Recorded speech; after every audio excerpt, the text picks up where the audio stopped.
Hello दोस्तों, एजे short hand में आप सभी का स्वागत है। यदि आप चैनल पर नए हो तो चैनल को सब्सक्राइब करें। डिक्टेशन 5 सेकंड बाद होगा।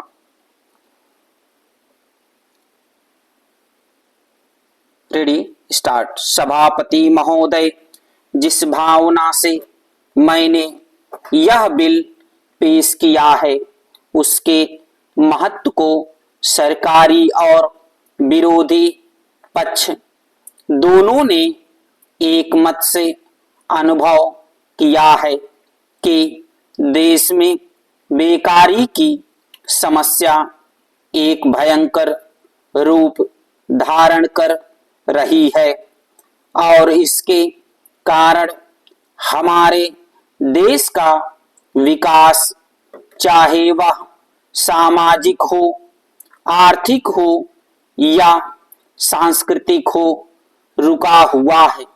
पिछले 55 वर्षों से इसी परिस्थिति का निर्माण होते हुए हम देख रहे हैं। पैरा मंत्री महोदय ने यहाँ पर अभी कहा कि राष्ट्रपति इस काम को नहीं कर सकते हैं क्योंकि यह उनके अधिकार के बाहर है। आप जब भी यह देखते हैं कि किसी राज्य में वहाँ की व्यवस्था, वहाँ का विकास ठीक नहीं हो रहा है तो उस राज्य में राष्ट्रपति का शासन लागू कर देते हैं। जब किसी राज्य में अराजकता फैल रही हो, विकास का काम समाप्त हो गया हो और वहाँ के नेता जिम्मेदारी से काम न करते हों तो वहाँ पर राज्यपाल का शासन लागू कर दिया जाता है। ऐसे अनेक उदाहरण हमारे देश में मौजूद हैं। इसी प्रकार हमारे राष्ट्रपति सबसे ऊंचे अधिकारी हैं और अगर देश में इस तरह की स्थिति काफी समय तक चलती रही तो राष्ट्रपति को आपातकालीन स्थिति में इस देश की सुरक्षा के लिए, इस देश की प्रगति के लिए सारी जिम्मेदारी अपने हाथ में ले लेने का अधिकार है।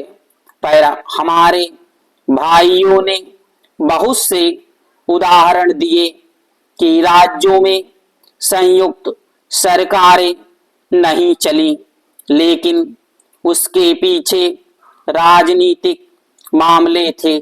अगर कोई राजनीतिक पार्टी जिम्मेदारी से काम नहीं करती तो संविधान में यह स्पष्ट है कि उस राज्य की सारी जिम्मेदारी राष्ट्रपति की है। मैं आपको एक उदाहरण देना चाहता हूँ। संविधान में आदिवासी हरिजनों की उन्नति के लिए प्रण किया गया था कि 10 वर्ष में उनकी सामाजिक तथा आर्थिक स्थिति को सुधार देंगे, लेकिन यह सरकार उसमें भी असफल रही।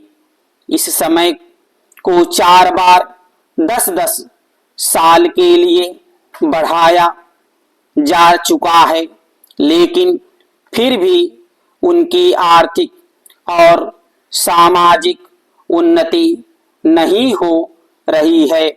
इसमें यह सरकार बिल्कुल असफल रही है। पिछले सत्र में इस विषय पर सरकार के विरुद्ध अविश्वास का प्रस्ताव भी आया था। इसलिए मेरा कहना है कि भारत में इस समय जो बेकारी की समस्या है वह इस ढंग की समस्या है। जिसके रहते सारे देश को उन्नत बनाने की व्यवस्था हम सोच रहे हैं। स्टॉप।